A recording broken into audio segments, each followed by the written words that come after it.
Ladies and gentlemen, welcome to the Extraordinary Family Life podcast. We are your hosts, Greg and Rachel Denning. And you, my friend, without even knowing who you are, you're listening, you need coaching. And that is a bold way to start, and it might even cause a reaction. I kind of hope it does. Kind of gets in a reactive state, like, what? Hey, what are you talking about? You don't even know me. What? I think anyone who is that hard-nosed against it won't even hit play on this episode, because they'll just be like, not for me. I don't need a life coach. I gotta move along. I had a friend reach out, and she's like, hey, wanted to ask you some questions about my son. He needs a life coach.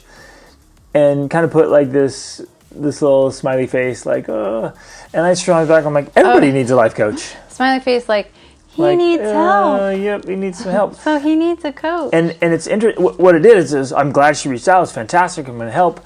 But what it revealed to me, reminded me of, is like sometimes we get in this space where we think we don't, and it's really interesting. And here's what I want to dive. I don't even think that's a completely accurate statement of we get in this space where we think we don't need a life coach. I think most people are in that space. They operate. That's operate from a space of, and it is very interesting to me, of I don't need a life coach. I don't need a marriage coach. I don't need a parenting coach. That one comes up a lot. I don't need, it's almost like I don't know why. We think that if we need a coach, or it's true about personal development in general. If we need personal development, it means there's something wrong with us.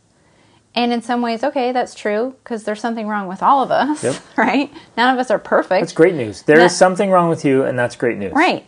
None of us have reached our full potential, and yet we tend to operate in this space of that feels threatening and overwhelming, to suggest that I need improvement, to suggest that I could be better than I am.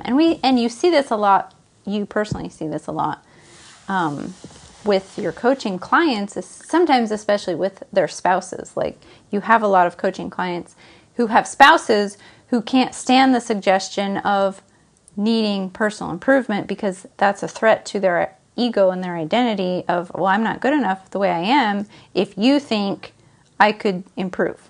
Or if you think I need some coaching, or you think I should read this personal development book or listen to this podcast, like, what? I'm not good enough the way I am? And on the surface, it seems like arrogance and pride and hubris. Like, I think I'm so great, I don't need a coach. I think it's actually the opposite. I think it's hypersensitivity. Insecurity. Because of insecurity. I think it's born of insecurity. We're so insecure in our own identity and our own worth and value that the suggestion for needing a coach feels very threatening.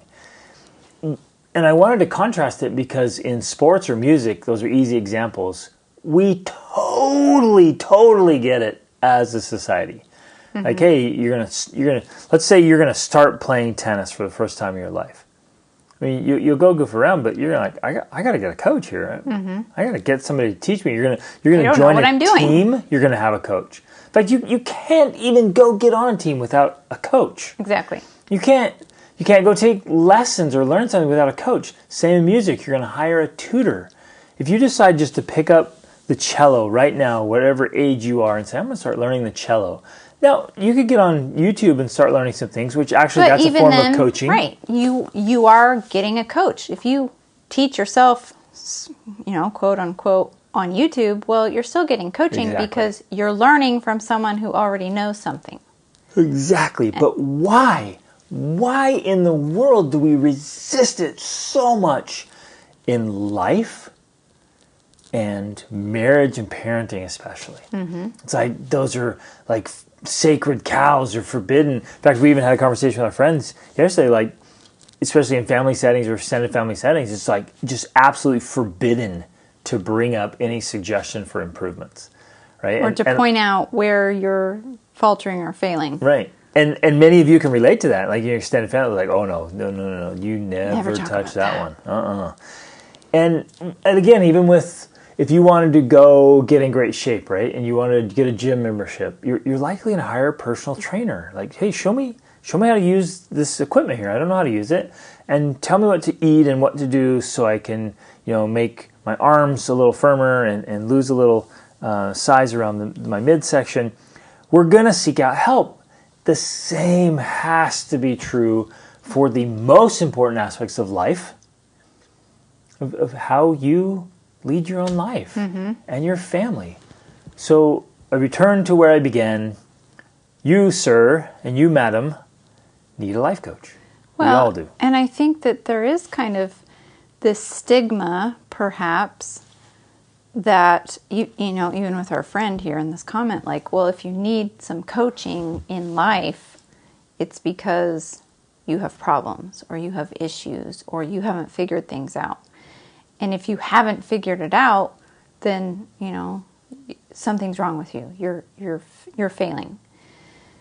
And I wonder if it comes from, I don't know, maybe it's somehow connected to the idea of therapy. Because coaching is kind of a new, life coaching anyways, is kind of a newer thing. It's not something that's been around. I mean, it has. I think it really has. Mentoring has been around forever, like Aristotle and Socrates, The beginning of time, and every great book, every great movie, every great story, the hero has a mentor. Exactly. And, apprenticeship as well. It's been around for a long time, but in the form it is now of life coaching, it's kind of a newer thing. But before that, I guess there was therapy. And therapy, it did definitely have the stigma that if you needed to get therapy, well, it's because you have problems or you have issues and you can't handle them yourself. And so maybe there's, maybe it's connected somehow where it's carried over that, oh, it's like getting therapy. If you have to seek out a life coach because you can't figure life out on your own. And yet, when you really analyze it, that's such a silly idea. I don't need a tutor to teach me violin. I can do this. Yeah, right. To think that as a human being, you're going to have all the answers yourself. You're not. You're just not. You're not going to have all the answers in your marriage. You're not going to have all the answers as a parent. You're not going to have all the answers as a human who's growing and developing and figuring out how to, manage your emotions and release and overcome toxic emotions and deal with trauma and deal with, all of the crazy neighbors, all of the things of life. You're not you're not just going to figure it out. You're not just going to know it yourself. You have to seek out guidance and mentoring. And that can be, of course, when we're talking about this, that can be in many forms. Yep. Listening to this podcast is a form of mentoring and coaching. Yep. So kudos to you for being here and listening and being that caliber of person. For us, reading books has been a form. We have read so many books over the past couple of decades that has been a form of mentoring and coaching and tutoring. In fact, that was for me. I think that was my very first form. Exactly, as a teenager. That's all I had. My parents, we were disconnected as a family, and there was a lot of divorced. bad examples and stuff. And so I was out, and so really my first coaching and mentoring came from books, and their biographies, autobiographies, and then personal development books. And they started literally coaching me, and all they were doing was giving me the tools and the techniques and the tactics, the tips, the strategies to figure stuff out, do it better than I was doing it. Or in many cases, introduced me to something I didn't even know existed. Right. I didn't understand I would say even in some ways, it was just providing the perspective or paradigm shifts that allowed you to view your own situation and circumstances in a new light. Exactly. And when you have that perspective, because that's another thing a coach does, is they provide a different perspective. Yep. They provide a varying perspective, and they shine light on your life to say, oh, well, wait a second. Actually, your situation isn't so bad, or your life is not so bad. Let's put this in perspective here. And, that's definitely what books and reading did for both of us, is providing this alternate perspective where you then begin to have a lot more, gratitude and insight into your own life and decisions. So I want to I guess right now is as good a time as any. I want to make it very, very, very clear that not all books are helpful. Not all podcasts are helpful. Mm-mm. And most certainly not all coaches are helpful or therapists. In fact, I would say that I think the 80-20 rule would be very generous to say that 20% of them are good. And I know this is bold, and it's kind of a bold statement here, but I think the vast majority of coaches and therapists, for the most part, they don't know what they're talking about, and they're struggling themselves, and they kind of just got into it for a profession or whatever, and their results speak for themselves. But then the few who get phenomenal results in a whole life way, like their entire life, oh man, it's worth whatever you can to learn from them. So not all the again, I got to emphasize this. If you just go grab any old book, there could be erroneous perspectives or just stupidities, and some podcasts are just not worth listening to, and some coaches and therapists are not worth listening to. And that, I know that we say this, you say it, we say it very delicately, because it can come across as arrogant or, I guess arrogant. It can come across as arrogant. But in our own experience, research, and it's not like this is just our own opinion, like Greg and Rachel came up with this, we're tapping into the beliefs and teachings of the best of the best. There are people, like you said, the 80-20. There are people who are really thriving. And maybe it's 90-10 or even 95-5, right?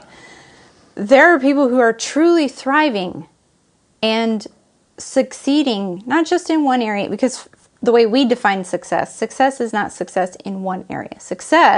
True success for us is success in all of the major areas of life, right? It doesn't mean success in everything. You don't have to be succeeding at every single thing that you do, but you should be succeeding or improving in the major areas of your life. That's going to be you as a person, which includes your mental and physical health. That's going to be your marriage relationship.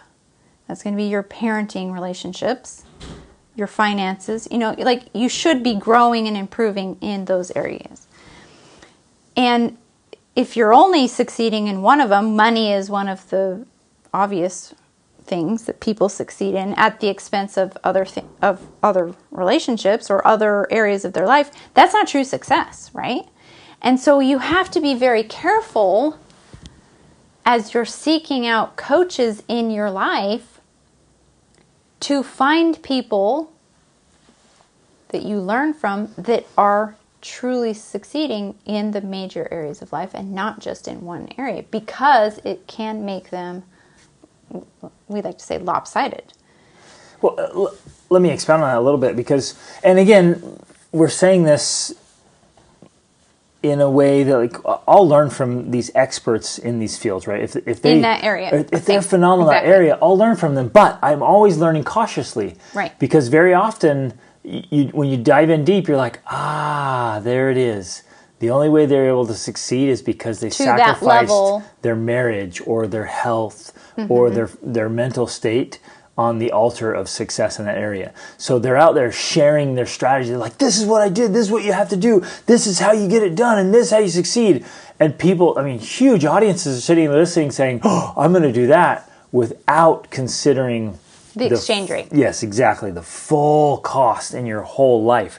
So yes, learn from those experts, but then be very cautious and look at the whole life and say, okay, their advice only works at the expense of other really important aspects of life. So I'm not going to listen to them wholly. I'll listen. I listen and read and understand, but I'm not going to take their advice in a complete sense, the whole thing, unless I know that their whole life is also in a great condition. So I won't just embrace and swallow advice from people unless they have the life that I want. Everything, all of it. And I don't know anybody who has. There are very few. I don't want this to sound arrogant. I don't know. Like, our life is so good. So again, I'm learning from everyone. Everyone has something to teach me. I'm not being arrogant or prideful here. I'm learning constantly. But if I go out looking for someone who has a significantly better life than I do, like, I don't. It is so rare. But so what we're trying to say, because back to this idea of being careful who you listen to, who you get advice from, and that includes therapists, therapy, life coaches, is that you have to be looking at their results. And this is one of the things where we especially get fired up about it, but it's a thing in society. People love the degrees, they love the titles, they love the letters after their name and all of these things. And people have said to us, well, you don't have a degree in this, you don't have a degree in that, and we're like, yeah, you're right, we don't. But what we do have... Several years ago, I actually came up with a bunch of cool letters to put after my name. You did? Like, I actually came up with letters that, like, fit for my, quote, credentials. And I was like, yeah, it was... I actually had a fun time doing it. Because I'm like, what are the credentials that actually matter? Because, again, our results are our credentials. Well, and that's what I was going to say. I'm like, yeah, we may not have all of those degrees and that official... certifications and whatnot, but we've definitely done similar amounts of research and study, and we most certainly have the results of practicing the things that we believe and teach. And so ultimately that's what it comes down to, because you can go, any one of us could go out and get a life coaching certification from someone who decided they were going to give out certifications. Maybe Greg and I will start giving out certifications, right? Well, here you go. You're certified. Anyone can do that. I've seen a lot of people doing it, and they're doing it to make money. They're well, like, oh my that's gosh, exactly why they're doing it. But the point is, just because you have a certification in something does not mean you are qualified to be teaching it. What does qualify you is whether or not you are actually living it and getting the results. Oh, man. So this is one of those things that while we fully believe that everyone needs a life coach, we're also at the same time saying there's a bunch of bogus life coaches out there. And unfortunately the same is true with therapy. Yep. There are a lot of therapists who need therapy.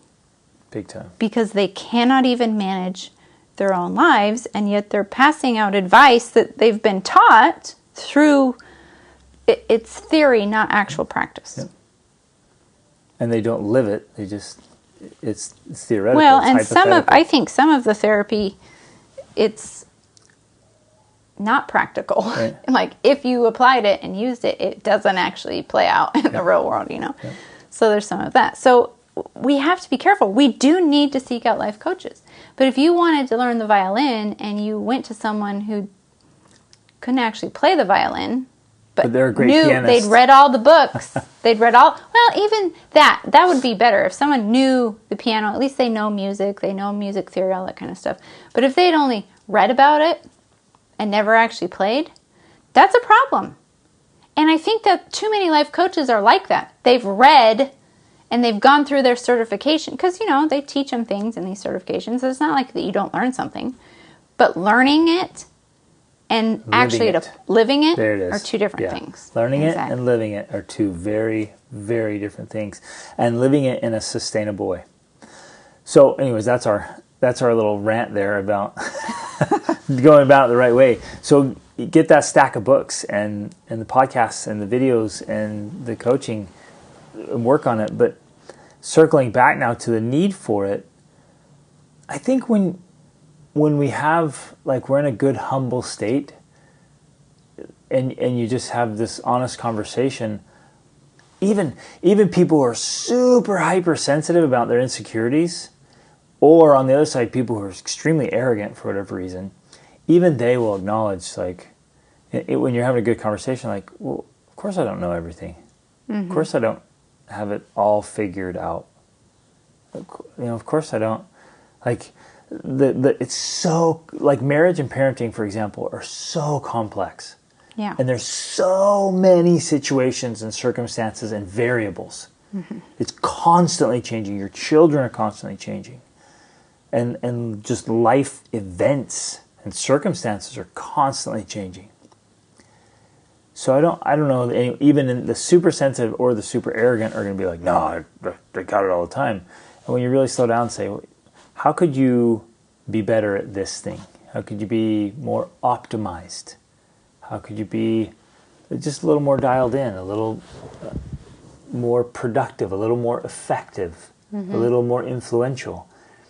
And that's where we can get into this need and desire for coaching, where you can get tools and strategies and leverage.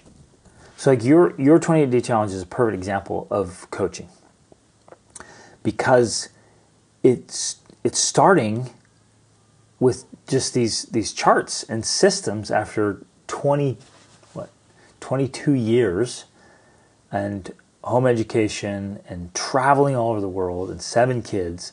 It's just things you put together and like, well, this didn't work at all, or I had this problem and created a solution or found a solution and put it all together. So it starts with just some simple tools and strategies, some systems. Well, systems and habits, basically. It's basically, because it's like people know what this is one of the problems that we run into a lot, especially with the spouses of coaching clients who think, well, I know what I need to do. And a lot of this, that's true. We know, quote unquote, what we're supposed to do. The biggest problem is we don't actually do it, or we don't actually do it consistently. And so, yeah, with the 28-day challenge, I'm simply helping them. I'm creating a whole system to help them do the things they know they're supposed to do consistently, right? Because when we actually do them, wow, it makes a huge difference. Suddenly your life changes. Yeah, that's the leverage you have. When you start to do the things you know you should do, it becomes, a lever in your life to raise you up. Yep. I think there's 2 elements. In my experience, and again, we've been able to work with thousands of people across the world. It's knowing how to do it and do it effectively, and then actually doing it, in my experience. And again, there's a small group of people that are like, I don't know what to do. Right, there are. That comes up too. And I'll meet good people, great people, and they're successful in certain areas, and I'm like, what about this? They're like, I genuinely do not know what to do. I just don't know. So that's one thing. I don't know what to do. Second thing is, I know what to do. I don't know how to do it. I don't know how to pull it off. Or I got an idea, but not how to do it effectively. Because some of you you're doing it, but you're really not doing it very well. And same for me. There's areas of my life where I'm just not doing it well. And so obviously I don't coach in those areas. If there's something I'm like, like playing a musical instrument. You will not be coaching anyone. 45 years old. And I have to stop bringing that up, because as much as I believe it, I don't do it. I don't play a musical instrument. And I want to. I love it. But of all the things I work on, I'm like, that always gets moved to the bottom of the list, so I don't do it. But learning a language or exercising or all kinds of other things, right? You get into those things I can talk about. So learning how to do it well, and then just actually executing. So some of you know what you're supposed to do, you know how to do it, you just don't. And I hear this often too. They're like, well, I don't want to get a coach just to help me do what I already know I'm supposed to do. I'm like, well, why aren't you doing it then?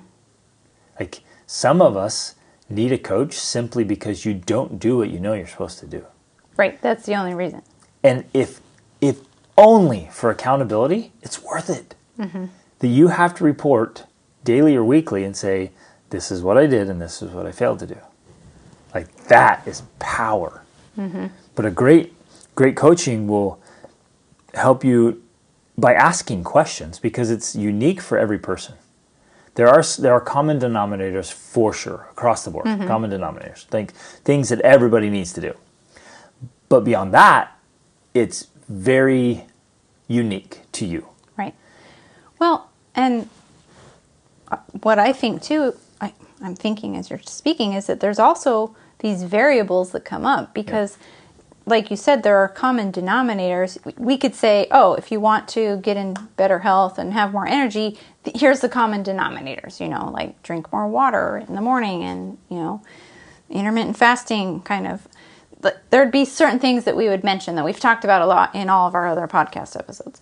But when you then actually get into the implementation of doing those things, say you actually start doing them, there's always something that comes up where you're like, well, this isn't working like you said it was going to work, or like I thought it was going to work, and this is happening instead. And that's especially where a coach comes in handy because they can then ask questions, or you can ask them questions to help figure out all the little nuances of why the thing is not doing what it's supposed to be doing. Starting with men versus women. That, exactly. And 30 versus 50. Yeah. If we're talking about exercise specifically. Well, no. Okay. There's so many variables. You're like, okay, here's the common denominator, but, you're 45 and you've got 5 children and you start work at 6 a.m. and you're going hard all morning versus, you're 35, you have 2 kids. Or you're 25 with no kids. And you can work whenever you want and you get up late or you work night shifts. Like you see all the variables there. Because Rachel would say this a lot. We'd read all these business books and she'd be like, this does not work for a mother with small children. All your ideas are out the window. Right. For years and years, I loved reading productivity books and business books, but my biggest problem, I'd read Stephen R. Covey or Brian Tracy or, all of these things, but my biggest problem and biggest beef was this does not work with a mother with kids. Okay, it just doesn't work. And I would get so frustrated and think, I can't apply this, Brian Tracy. I can't schedule out my day every 15 minutes. It doesn't work like that when you have kids and you have babies waking you up. Toddlers and infants don't give a crap about your schedule. Exactly, right.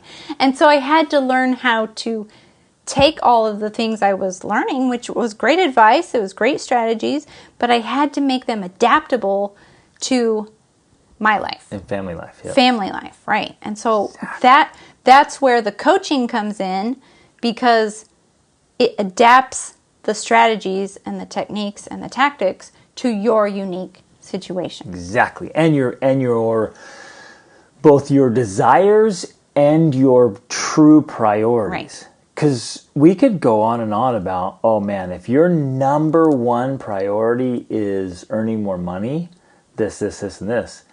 But if you're like, wait a minute, my number one priority actually is my family. And so and this is cool. People come to me a lot with this. I want to massively increase my income, but never at the expense of my marriage and my relationship with my children. That's a totally different strategy. And that's where custom coaching comes in. And custom coaching from somebody who gets it, with family focus and all that stuff, you're like, okay, we have to build a different plan. Right. You have to build a different plan. Well, I don't want to sacrifice my health or whatever. Yeah. I remember there was more than once in our own personal journey where you and I had a conscious conversation saying, we want to grow our business, but we are homeschooling our children, world schooling our children, traveling the world with them. We're both together all the time, staying at home with all of them. This is the life we want. This is the life we want to prioritize. And so if our business grows slower because of it, if it suffers, so because of that, we're okay with that. Because that's the strategy that matters to us. We don't want to sacrifice the family life and the kids. We don't want to put our kids in school. We don't want to stop traveling. We don't want to say goodbye every morning and not see each other till the night because we're all going our separate ways. We didn't want any of that. Even if that meant we were going to make more money.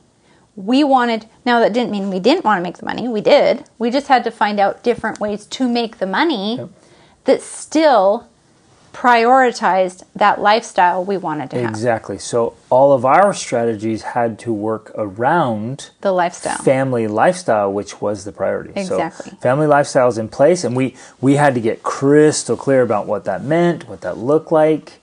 Again, there was a whole journey there, and you build that framework, and now everything else is built around that. Right. And you maintain that standard. Including the income source and the business, the business framework. We built it around the first framework we put in place, which was the family lifestyle. And if it didn't fit, we said no.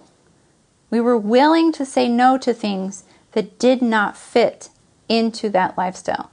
And, I'm sure we've shared it before, but there, again, at least twice, if not more, different times when you were offered a high-paying job with all the benefits and all the bling-bling, and we turned them down. We said no because that was not going to help us to create and maintain the lifestyle that really mattered to us. Now, that was hard to do, and we had to scrimp and save and be broke at times because of it. But in the long run, it's paid off because we now have the lifestyle that people envy, of course. It is an amazing life, is what I'm trying to say. I'm not denying that in any way. It's incredible.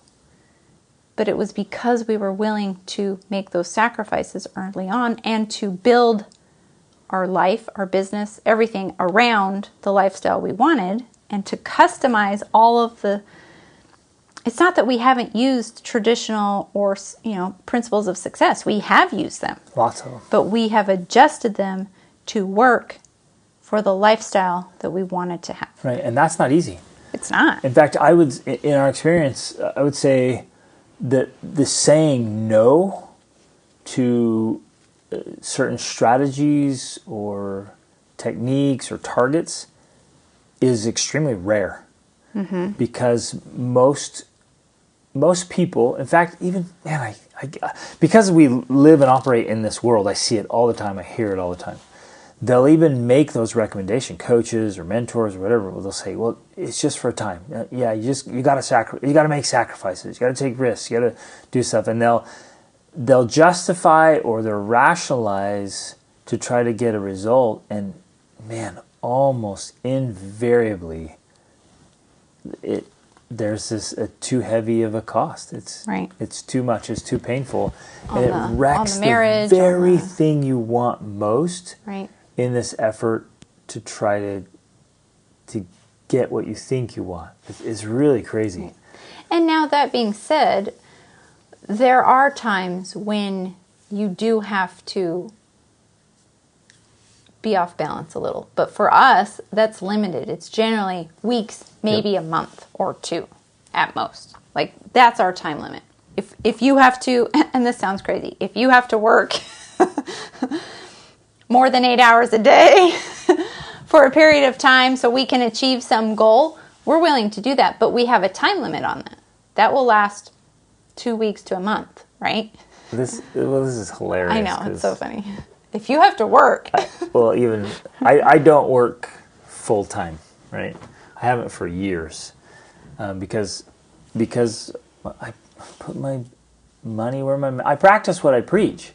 I spend the bulk of my time with my wife and children in our family lifestyle. So that's where I spend my time. I don't spend my time working for money. And so if I wanted to do something like that, even then I'm going to put in parameter. I always have. For the last more than 2 decades, I have never neglected my health. I've never neglected our marriage or our parenting. Never neglected my spirituality. Everything we've done, and we've done some seriously epic stuff. Mm-hmm. It's never been at the expense of the things that you and I value most. Mm-hmm. Period.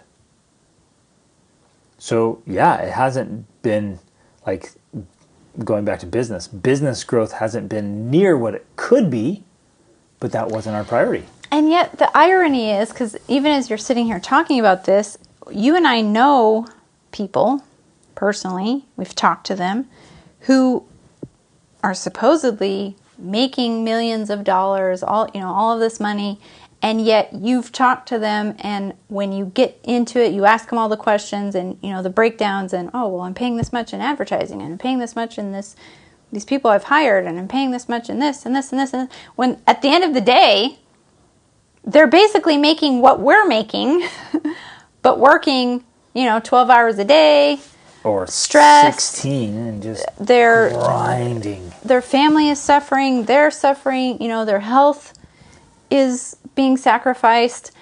And we're like, why? Why would you do that? When ultimately you're making not any more than we're making, and we're working half the time and enjoying our life. Like, it just doesn't make sense. And in some ways, I think that's kind of our point, is that when you learn how to be strategic and you have a clear framework in mind of what you want to create. Now, granted, that has not always been the case for us. There were plenty of times where we worked the same amount of hours, which we work now, and made way less. And in fact, at times we're broke, right? So it doesn't always appear because to we work. desperately needed coaching. Exactly, right. But as we continue to keep that framework in place of what was most important to us and learn how to optimize around it, right? Optimize the money making around the family lifestyle without sacrificing the family lifestyle. We've learned how to scale that income so that we can have the best of both worlds, essentially. And we don't have to, work these crazy hours to make, quote unquote, millions of dollars so that we actually make what we make now, right? And so, to not be misunderstood here, we're not saying that you should live our lifestyle or do what we do. All we're sharing is what has worked for us. And we knew what kind of lifestyle we wanted, and then we found the strategies to make it happen. So my question to you is, as listeners, do you know what you want most? That's the first step in coaching, is figuring out what it is you value the most, what you want the most, what your strategy needs to be to reach your target. So get a vision of your target. Do you know what you want? And then you're like, well, what do I need to do? What do I need coaching in? Like, what specific strategies or areas do I need coaching in? How do I get this thing I want? And hopefully right now, even while you're listening, your mind is quickly grabbing hold of things you desire and areas and aspects you need coaching in. And how to get those elements and those pieces, again, customized to you and your unique desires and your unique goals. Like, how do you pull? I mean, I love this stuff. I love it. And this is what I have been studying and sharing now for like 25 years. Just been devouring voraciously what I call human peak performance.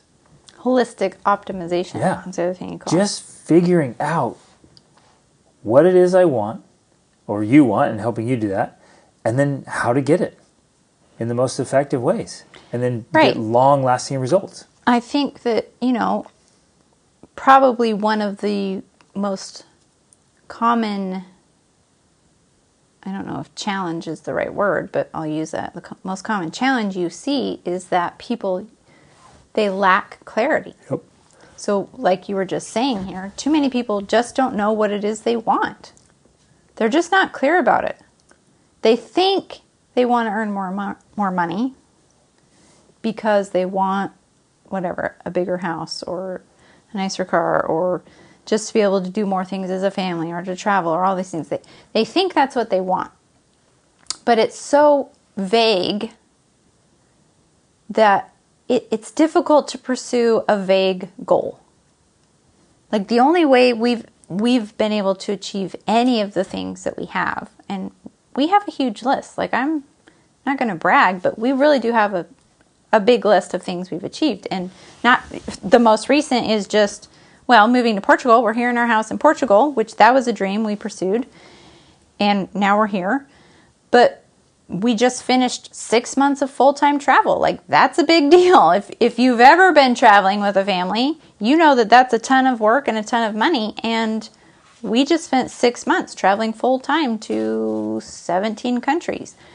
So, the only way we've been able to do any of those things, and that's just the last year, but we've have so much more before that, is because we had absolute clarity on what exactly we were going to pursue next.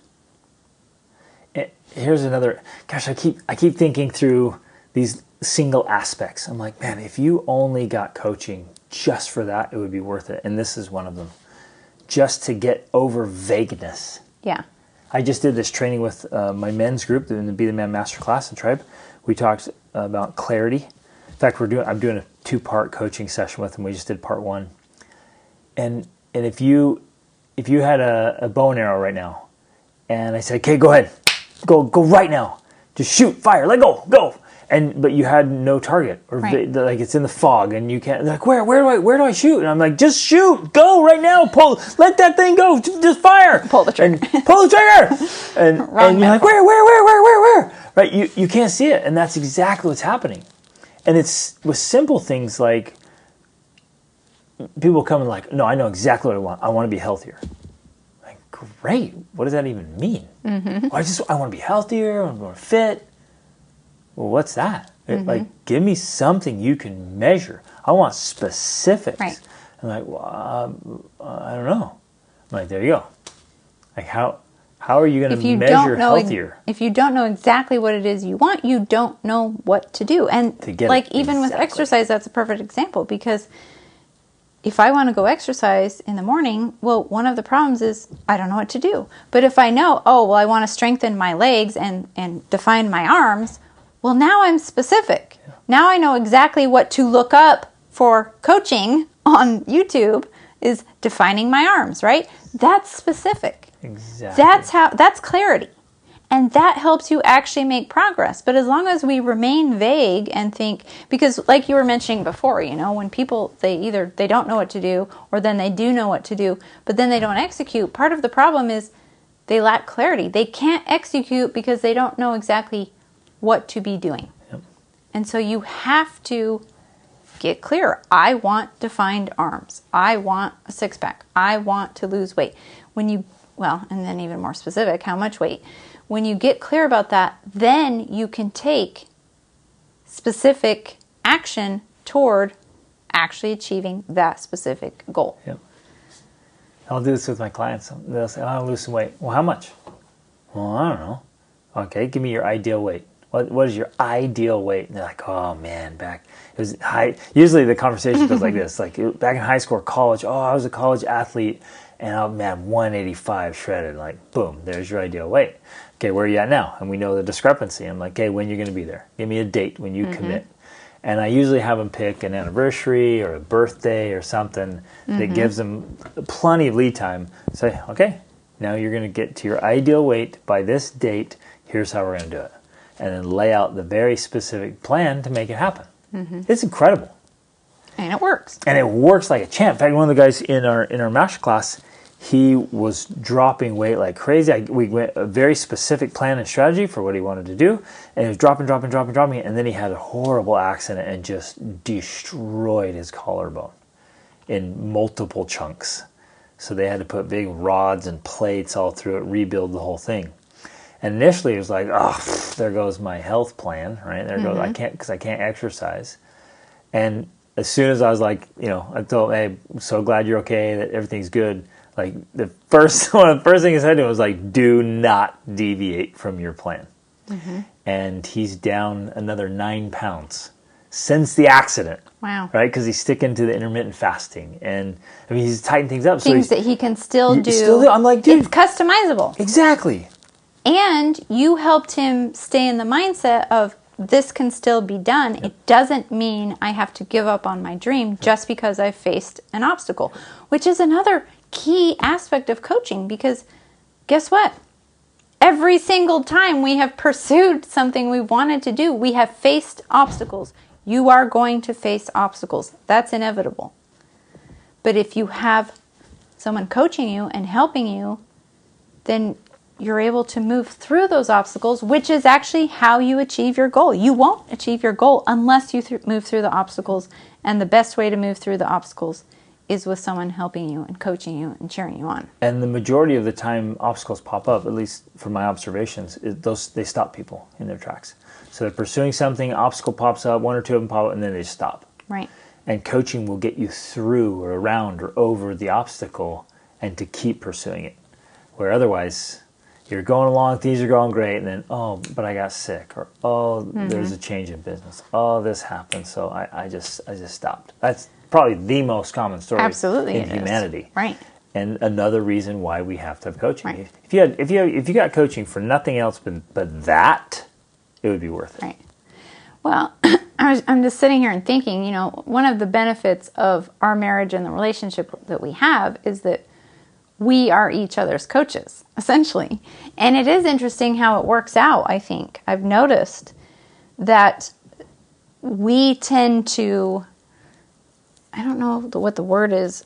I don't know if oscillate is the right word, but it seems that when I'm low, you're high, and you're able to coach me and give me the perspective and the mindset. So I'm like, okay, yeah, we can do this.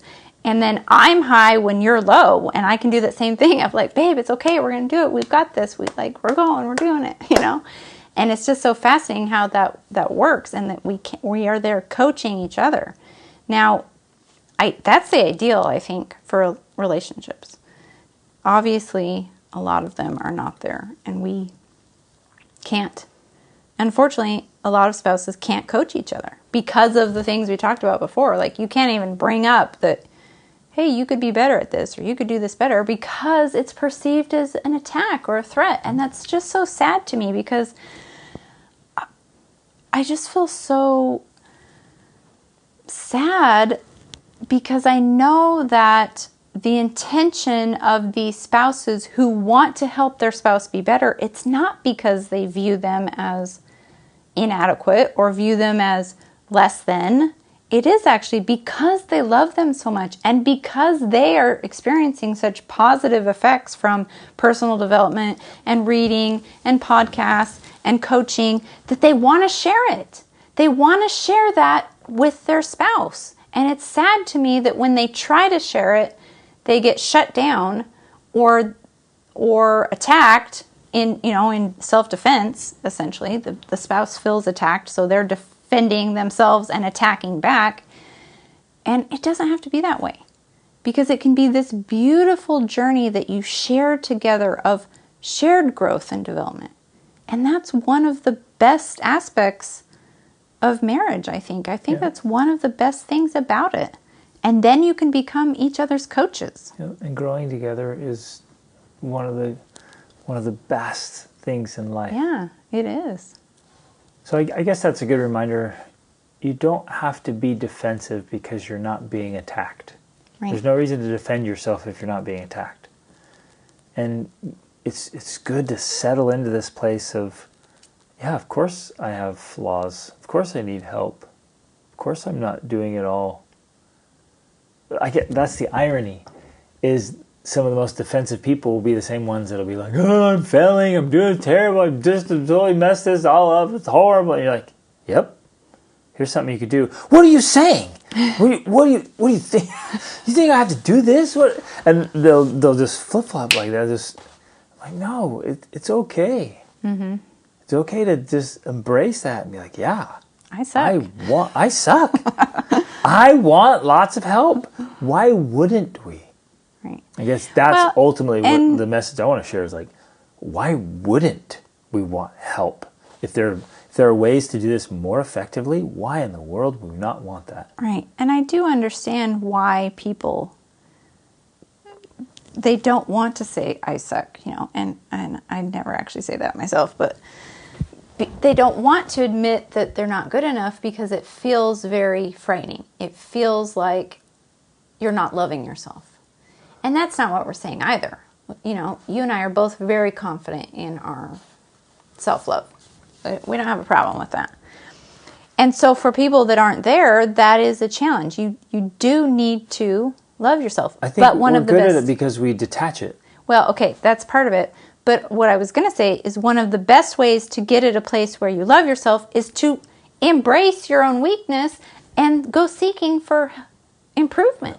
Because the more you do that, at least in my experience, the more I seek to improve myself, the more I love myself. Undoubtedly. Because I'm like, I can learn anything, I can do anything, I'm confident because I know how to get better at things. And when I know how to get better at things, I don't have to feel like I have to know everything, because I know that I can get better at whatever I need or want to get better at. And you like yourself because you're doing likable things. Right.